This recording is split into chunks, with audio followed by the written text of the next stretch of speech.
See, this is what y'all don't get. Mike is tired. He fed up. He kept it real today. He said, look, Kellen Moore, been trash.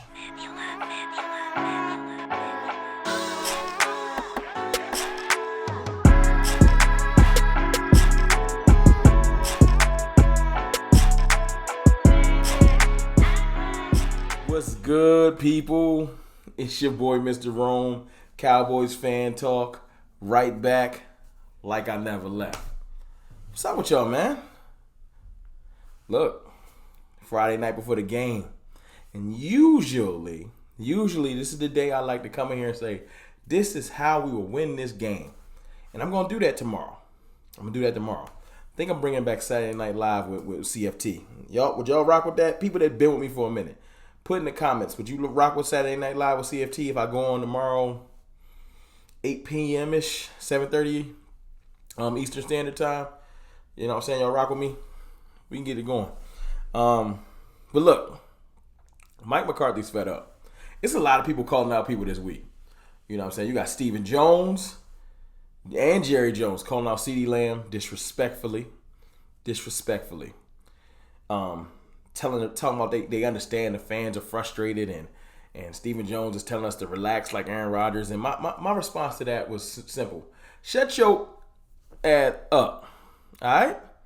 Shut up. Don't nobody care what none of y'all got to say. Actions speak louder than words. I don't want to hear y'all talking. I'm tired of y'all radio shows. I'm tired of your weekly spots. Just stay home. The fans don't want to hear from y'all right now. Y'all can't read the room. Fan, 1035, whatever. Stop bringing them on. We don't care. I don't want to hear Jerry every week. It's cool when we doing good, but right now, he just making it worse. Then his son come and make it double worse. It's annoying. Just be quiet. But anyway, Mike McCarthy, man, he pretty much just kept it funky. You know, yesterday, Mike was talking about, you know, how when he called plays, he had special play sheets back even his San Fran days. I had a special play sheet for Jerry. I had a special play sheet for this. You know, shout out to my brother Jay Tuck, because he was pointing this out on Twitter. He was throwing Kellen under the bus yesterday. Like, this has been a buildup. But at this point, he just like, yo, man, listen. Kellen had the advantage early in his career of being aggressive, i.e., Kellen had mad weapons. It was easy to be aggressive. But see, are you talented as an offensive coordinator if you got mad weapons and you have success? Of course you should have success. You got mad weapons. See, the rubber meets the road, or the real offensive coordinators are shown when you can scheme open people that ain't supposed to be open. And I'm not talking about CeeDee Lamb. You know, the hate on CeeDee Lamb is outrageous. It was a bad game, and it was a bad game by Dak. Can't put it all on CeeDee Lamb. You can't. And yes, I called Dak, said Dak had a bad game before people jump in the comments like, oh my God. Anyway, but Kellen, man, this is where you make your money. Mike McCarthy just said, man, hey, look, he got to be smarter. Calling plays. And I know that's the PC version, but let me translate for you. You've been trash, Kellen. I'm tired of taking up for you. Look. Earlier this week, they tried to do the whole Mike McCarthy might not know the offense. I don't think it's that. I think Mike just don't like his offense. He literally said, I never liked the option route offense. It takes too long to get into your routes. Listen, I love it. I love that Mike is keeping it funky. I love that Kellen Moore can't hide no more. I love this week that people getting called out. Look, it started off with Emmanuel Acho, somebody that I hate. Well, I don't hate him, but he's just annoying. Coming out saying, man, did the Joneses do their job? That was Monday and Tuesday. Like, did the Joneses really let Dak Prescott down? That's why he hurt. I was like, oh, whoa. A hater keeping it funky.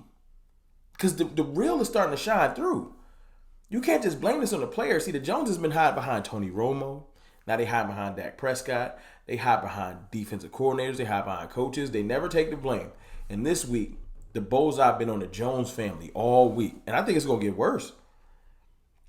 I'll give my game prediction and stuff tomorrow and things like that. But I feel like it's going to get worse before it gets better as far as for the Jones family.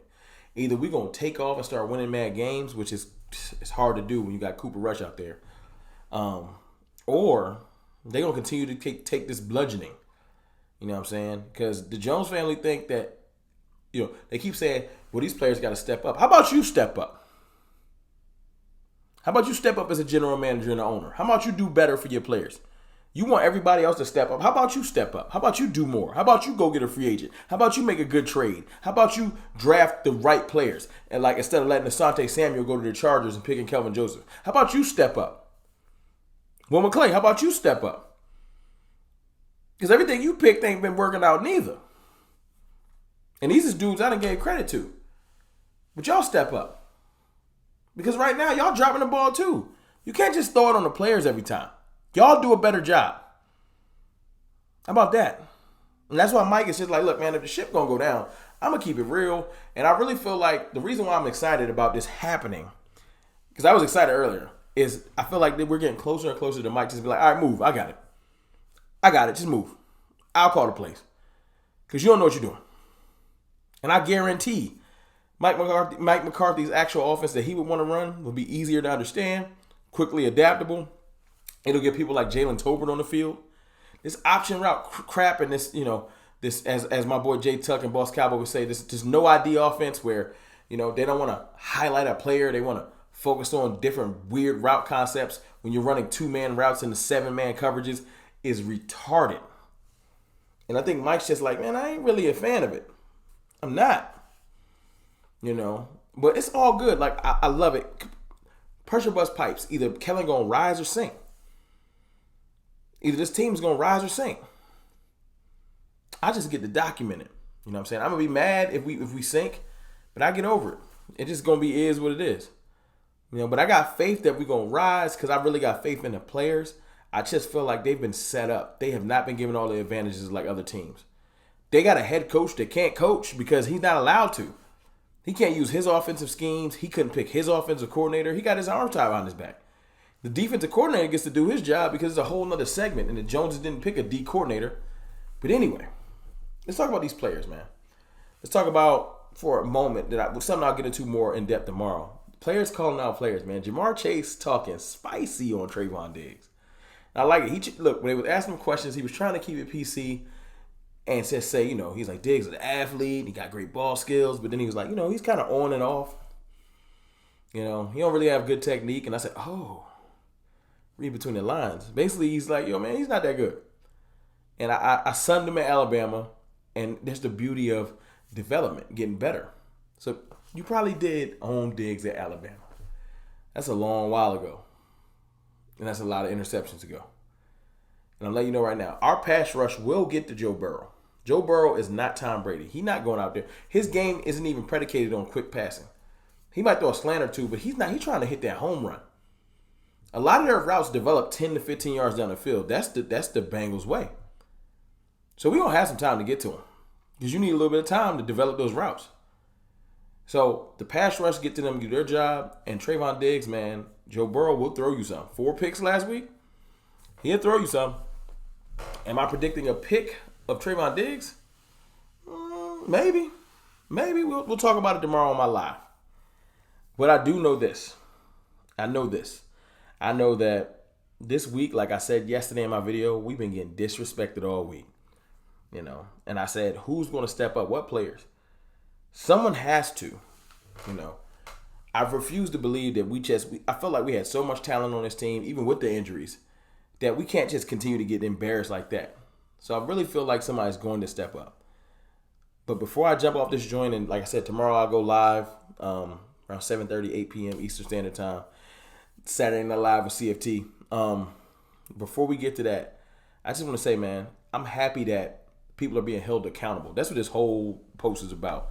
This whole video is about Mike McCarthy finally holding Kellen Moore accountable in the public light. Because the shine been coming off Kellen Moore since last year. He ain't get no job. People been calling him overrated and everything like that. But it really is different when your head coach come out and say, man, he got to be smarter. I don't really like your offense. I don't like the option offense. That's a death blow. That's somebody keeping it funky. So now it's up to Kellen Moore, man. You either going to rise or sink. You one of the best minds in this game, or you not. You know what I'm saying? I don't know. My face has been shaking on Kellen Moore, but it's your boy, Mr. Rome, man. I'll holler at y'all tomorrow. Peace.